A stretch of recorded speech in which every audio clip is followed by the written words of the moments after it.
dans la préparation de la loi de finances, les élus sont appelés à s'exprimer sur les grandes lignes du budget à venir, les recettes et les dépenses prévisionnelles. Il n'est cependant pas exclu que certains projets de loi ou propositions de loi ayant une incidence certaine sur le pays passent durant cette session aux enjeux singuliers. Les parlementaires ne manqueront donc pas à cet exercice républicain. Outre cet aspect, le contexte impose aussi aux élus de la nation de s'exprimer sur les débats autour de l'élection présidentielle à venir. Les débats vont dans tous les sens. Entre interprétation de la loi sur la publication des listes électorales, la candidature à la présidence et l'organisation technique de la présidentielle d'octobre prochain, tout y passe. Pour la 7e fois, et conformément aux dispositions de la loi du 11 juillet 2018, portant régime financier de l'État et des autres entités publiques, les parlementaires recevront de la part du gouvernement, au cours d'une séance plénière, des documents en lien avec la politique économique du pays. L'article 11 du texte évoqué dispose précisément que chaque année, avant le 1er juillet, le gouvernement transmet au Parlement les documents de cadrage à moyen terme accompagné d'un rapport sur la situation macroéconomique du pays. Sur la base de ces documents, le Parlement organise un débat d'orientation budgétaire en séance publique, mais pas de vote.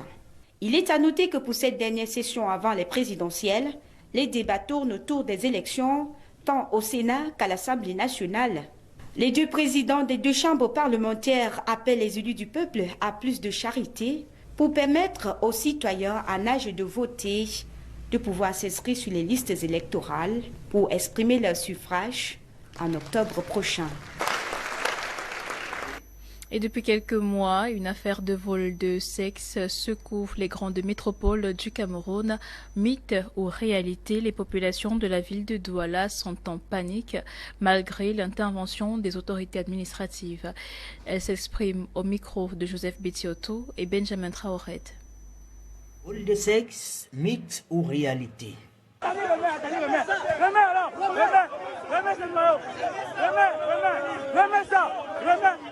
Dans cette vidéo amateur, l'on vit en direct la violence d'une foule en colère contre un individu accusé d'avoir dérobé le sexe d'un jeune homme au quartier Noubel, lieu du marché des chèvres à Douala. Après lui avoir infligé une bonne correction, le bourreau sera contraint de rendre son appareil génital à l'homme, mais sauf que ce dernier ne lui appartient pas. Une histoire qui a tout l'air d'une scène de film hollywoodien, mais qui sème la psychose au sein de la population camerounaise, surtout dans la gente masculine. Dans les rues de Douala, les avis sont mitigés.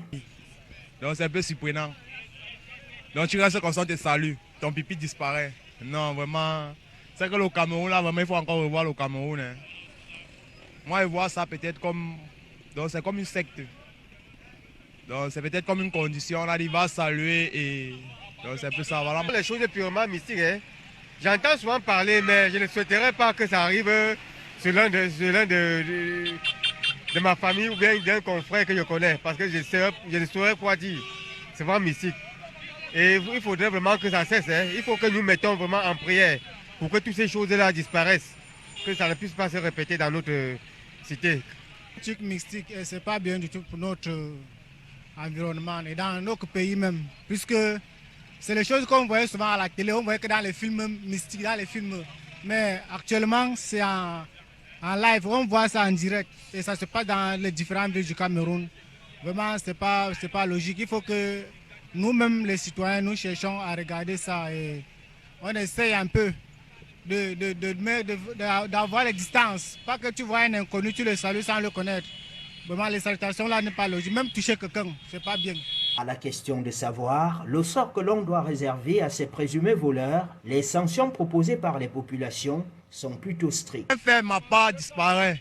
Non, c'est que moi, il arrive, je coupe sa part à live.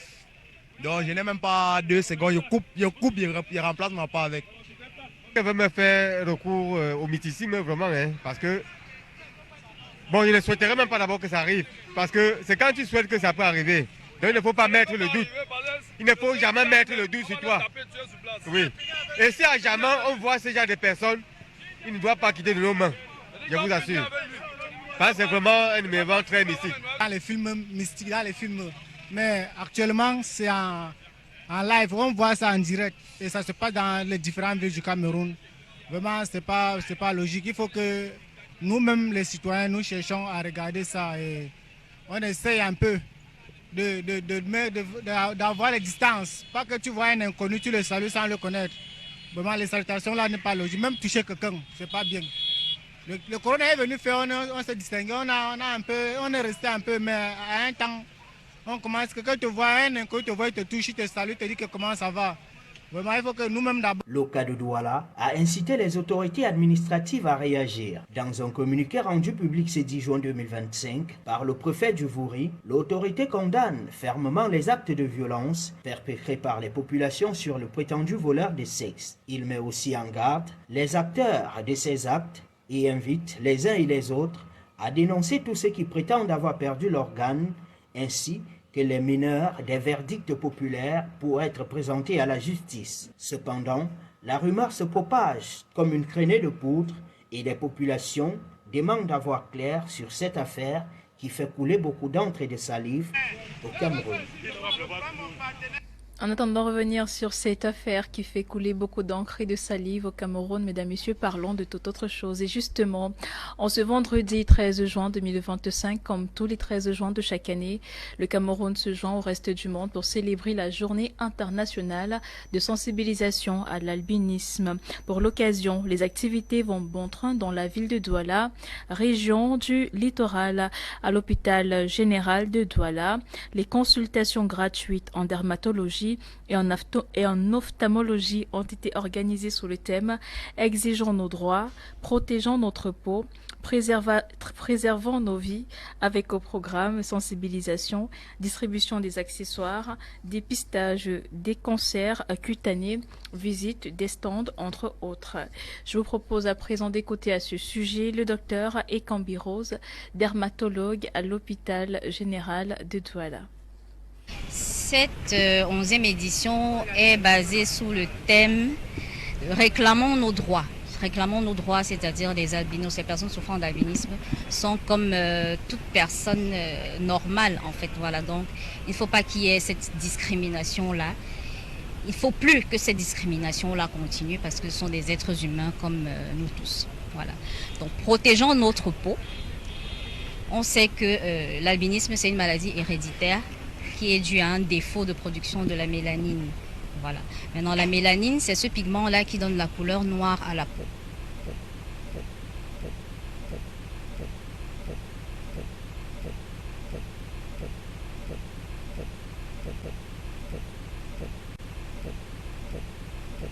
Et en attendant de revenir sur cette information, mesdames, messieurs, parlons de la 4e édition du Forum de la jeune fille de la Damawa, ouverte hier 12 juin 2025, qui se déroulera jusqu'au 17 juin prochain. Cet événement se veut véritable espace d'échange et surtout de découverte pour la jeune fille et son autonomisation dans la dite région et même au-delà.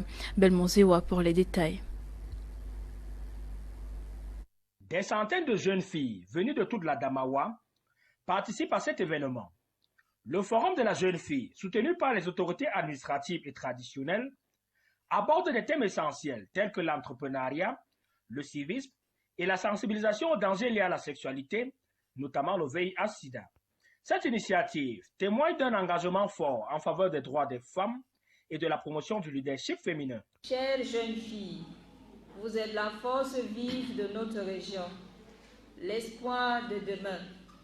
Votre potentiel est immense, votre choix mérite d'être entendu et votre action peut transformer notre société. Je vous invite à saisir chaque opportunité que ce forum vous offre, à apprendre, à vous inspirer et à vous mobiliser. Ne laissez personne définir votre avenir à votre place. Le gouvernement, par l'intermédiaire de ses services déconcentrés, demeure à vos côtés. Notre soutien est total et indéfectible. Le programme riche et varié de cette 4e édition inclut des ateliers de formation en entrepreneuriat, des échanges, des partages d'expériences et des expositions-ventes permettant aux participantes de mettre en avant leur talent et leur créativité. Aujourd'hui, en 2025, nous sommes à la 4e édition. Et cette particularité, parce qu'on a dit jeune fille autonome. Jeune fille autonome ne veut pas dire se sentir arrivée. Jeune fille autonome veut dire savoir ses droits, connaître ses devoirs en tant qu'enfant, connaître ses droits en tant qu'enfant et aussi participer à son avenir. Parce que pour bâtir son avenir, ce n'est pas papa, ce n'est pas maman, c'est elle aussi qui doit bâtir. Dans un climat d'émotion et d'espoir, le Forum de la jeune fille de la Damawa s'affirme comme une lueur d'espoir pour la jeunesse féminine. En Ngaoundéré, ces jeunes filles prennent leur place en s'engageant à bâtir un avenir meilleur. Le Forum, en amplifiant leur voix, incarne la promesse d'une génération prête à s'affirmer et à changer les choses. Les travaux d'assainissement de la zone d'Etetak ont officiellement démarré hier, jeudi 12 juin 2025, dans la région du centre du Cameroun. Un projet de plus d'11 milliards de francs CFA financé par l'État du Cameroun dans la lutte contre les inondations dans le Fundi. Jean-Paul Kébin, CGP Wélé. Un vent d'espoir souffle à Etetak dans l'arrondissement de Yaoundé 7. Le préfet du département du Fundi, Emmanuel Mariel Djigden, a officiellement lancé les travaux de construction d'un drain en béton armé sur la rivière Abiague. Un chantier de plus de 3,5 km destiné à éradiquer les problèmes récurrents d'inondation dans cette partie de la ville. Devant une foule visiblement soulagée et enthousiaste, en effet, les inondations répétées rendaient impraticable plusieurs axes pénalisant lourdement les riverains. Ce 12 juin 2025 marque le début de la fin de tous ces problèmes d'accès difficiles, voire impossibles en raison de la permanence des inondations dans cette zone. En effet, les travaux d'assainissement de Etetak et de réhabilitation de certaines routes communales à Yaoundé 7 viennent de nous être présentés par le maire. Retenons qu'il s'agit de la construction d'un drain en béton armé sur la rivière Abiergue, environ 3,5 km. Le projet évalué à 11 milliards 113 632 981 francs est financé grâce à un appui exceptionnel de l'État du Cameroun. À la suite d'un plaidoyer actif conduit par le maire de Yaoundé 7, Augustin Tamba. Il s'inscrit dans un vaste programme de réhabilitation des routes communales et d'assainissement urbain piloté par la mairie de Yaoundé 7, appelant toutes les parties prenantes à un engagement total pour le bon déroulement du chantier. C'est une zone qui héberge les eaux qui viennent de partout, de par les montagnes, de par Yaoundé 2 et qui sont drainées par la rivière Abiergue et qui posaient effectivement un gros problème de circulation et de dégradation des voiries à cet endroit où nous nous trouvons. Et nous voulons tout simplement remercier le chef de l'État et son Excellence Paul Biya d'avoir alloué cette dotation de financement pour pouvoir résoudre ce problème chronique qui nous a tant dérangé. L'entreprise en charge du projet, dirigée par Jules François Famawa, a été choisie pour l'exécution. Réputée pour ses interventions en Afrique du Sud, au Ghana et au Togo, pour ne citer que ces pays-là, déploiera un engin inédit capable d'opérer en milieu marécageux. Tout en annonçant d'autres projets en cours, un financement de 8 milliards de francs CFA pour les voiries, un pont en construction sur un axe longtemps affecté, ou encore la future voie de raccordement vers l'autoroute Yaoundé-Douala via la Cité Verte. Les travaux à Etetak sont scindés en 3 parties. Les premiers tronçons ou encore l'exécution des premiers travaux, c'est d'abord le drain. Le drain qui est de 3 km qui quitte d'ici jusqu'à Ahala. Et ce drain va servir de drainer tous les eaux qui viennent de toutes les montagnes de Yaoundé. Vous voyez que les eaux de Mokolo, ça descend ici. Les eaux de Etetak descendent là. Les eaux de Yaoundé 2, etc. se retrouvent ici. Sauf que le nid étant très petit, les eaux ont tendance à sortir de leur nid et ça envahit la chaussée. C'est pour ça que tous ceux qui ont fait des routes ici avant n'ont pas fait des études qui leur permettent de comprendre les raisons pour lesquelles la route continuait à se dégrader. C'est parce que de l'eau stagnait sur la route. Au-delà des aspects techniques et financiers, la cérémonie s'est déroulée dans une ambiance de reconnaissance. Le maire de Yaoundé 7 n'a pas manqué de remercier les chefs traditionnels, les conseillers municipaux et l'ensemble des forces vives locales pour leur implication dans la mobilisation communautaire. Notre sentiment est un sentiment de joie. Ça fait depuis très longtemps que nous subissions ce calvaire. Et à la vue de tous ces engins, à entendre le DG de la société, nous savons qu'un travail sera fait. Les populations sont très contentes. Le préfet a symboliquement procédé à la pose de la première pierre. Rendez-vous est pris dans 24 mois pour l'inauguration d'un ouvrage qui devrait profondément changer le visage des TETAC. À présent, parlons de la coproduction militaire Cameroun-Brésil. Une flotte de la marine brésilienne a accosté sur le quai de Mboro le 10 juin dernier. À bord, 260 membres d'équipage et du matériel militaire. Inès Mengue. La menace de piraterie dans le golfe de Guinée représente un défi pour de nombreux pays d'Afrique de l'Ouest. Le renforcement de la coopération militaire est essentiel pour faire face à ce chaos qui entrave les activités maritimes. C'est dans ce contexte qu'un navire de guerre brésilien, le frégate Defensora 41, a accosté dans les eaux camerounaises de Kribi avec 260 membres d'équipage à bord pour partager son expertise avec ses homologues camerounais.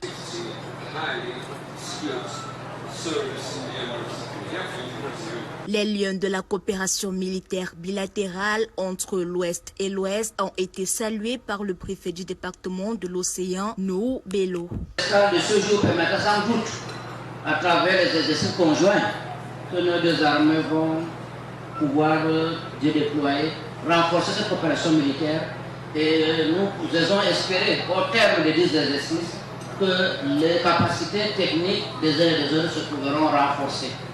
Donc je voudrais une fois de plus exprimer notre gratitude au Brésil pour cette coopération militaire renforcée et qui est active. Les relations entre le Cameroun et le Brésil vont au-delà du partenariat de coopération militaire. It's really nice to see how well we could develop. C'est très joli à voir comment nous avons pu renforcer les capacités lors des formations entre les officiers de la marine camerounaise et brésilienne, mais aussi lors des formations au Brésil. C'est une vieille relation qui sévit entre le Cameroun et le Brésil. Alors aujourd'hui, je vous invite à vous amuser et à célébrer la mission conjointe entre les deux pays. So today, enjoy being here. Reçu au Cameroun par le commandant de la base navale de Kribi, Bernard Mbou Tabala, les marins et les autorités administratives publiques des deux pays ont communié à bord du Defensora frégate 41, un navire de guerre de 130 mètres de long, alors qu'ils espèrent rencontrer leur cible dans la lutte contre la piraterie dans le golfe de Guinée.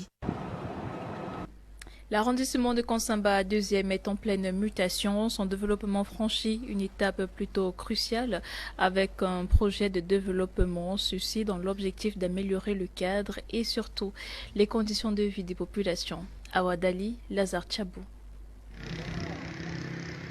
Engagée dans un train de développement à grande vitesse, la commune de Konsamba 2e a arbitré un atelier d'imprégnation essentiel réunissant les acteurs clés de ce projet de route. Le comité local IMO de la commune de Konsamba, de nombreux représentants sectoriels, les conducteurs de travaux, le bureau d'études techniques et l'ONG locale se sont mobilisés dans l'optique de s'approprier l'approche IMO, haute intensité de main-d'œuvre, et planifier avec précision les travaux à venir. Sensibilisation des acteurs aux approches intensité de la main-d'œuvre dans la mairie de Konsamba 2 nous a permis de présenter d'abord comme un premier exposé sur les généralités, les approches, les difficultés et les effets potentiels.